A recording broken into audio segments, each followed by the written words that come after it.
সংস্কার হবে সেরকম কোনো কিছুই কিন্তু হয় নাই।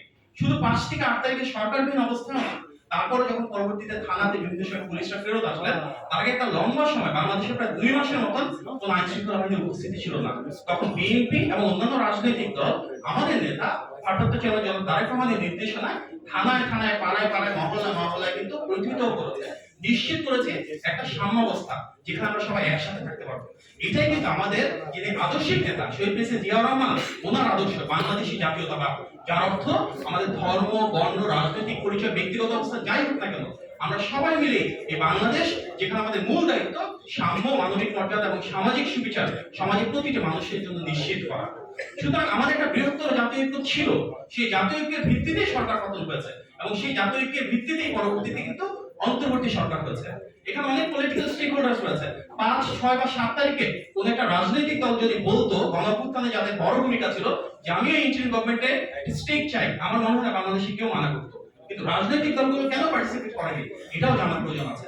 আমরা যারা গণতন্ত্রের পক্ষে রাজনৈতিক শক্তি, আমাদের দীর্ঘ আন্দোলন ছিল গণতান্ত্রিক বাংলাদেশের জন্য। 8 তারিখে যখন নতুন একটা গভর্নমেন্ট ফর্ম হলো তখন কিন্তু গণতান্ত্রিক বাংলাদেশ প্রতিষ্ঠা হয়নি, মানুষের ভোটাধিকার প্রতিষ্ঠা হয়নি।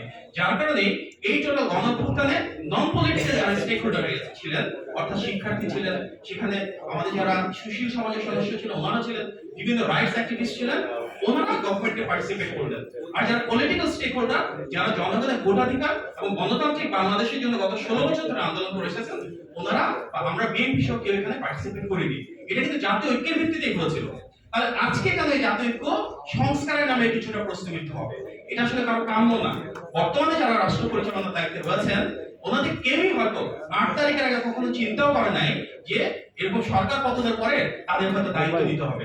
গণতান্ত্রিক যে রাজনৈতিক দলগুলো রয়েছে, বিএনপি সহ অন্যান্য যারা, তারা কিন্তু এই সংস্কারের কথা অনেক আগে থেকে বলে এসেছিল। কারণ আমরা জানতাম আমাদের ত্যাগ তিতিক্ষা আন্দোলন সংগ্রামের মাধ্যমে এক সময় এই ফ্যাসিবাদের পতন হবে এবং যখন জনগণের ভোটাধিকার প্রতিষ্ঠা হবে রাজনৈতিক দলেরই দেশের দায়িত্ব নিতে হবে। যার কারণে কিন্তু সংস্কার কথা বিএনপি সেই 2016 সাল থেকে বলে আসছে। আমাদের দেশনেত্রী বেগম খালেদা জিয়া 2016 সালে কিন্তু রাষ্ট্র কাঠামো মেরামতের জন্য ভিশন 2030 প্রণয়ন করেছিলেন। তারপর 2022 সালে 27 দফা প্রণয়ন করেছিলেন আমাদের নেতা জনাব তারেক রহমান, এবং গত বছর জুলাই মাসে 31 দফা প্রণীত হয়েছিল যুগপৎ আন্দোলনের সকল রাজনৈতিক দলের ঐকমত্যের ভিত্তিতে।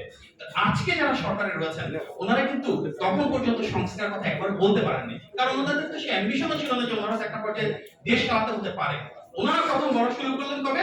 8ই আগস্টের পর থেকে, যখন সরকারে এসে ওনারা দায়িত্ব নেওয়া শুরু করলেন। এবং তারপর থেকে সংস্কারের যে বেসিক এলিমেন্টস রয়েছে তা কিন্তু মূলত আমাদের 31 দফার বাইরে যৌক্তিক সংস্কার প্রস্তাবনা খুব বেশি নেই। অধিকাংশ যৌক্তিক সংস্কার প্রস্তাবনারই মূল ভিত্তি হচ্ছে আমাদের যে 31 দফা সেটি। তাহলে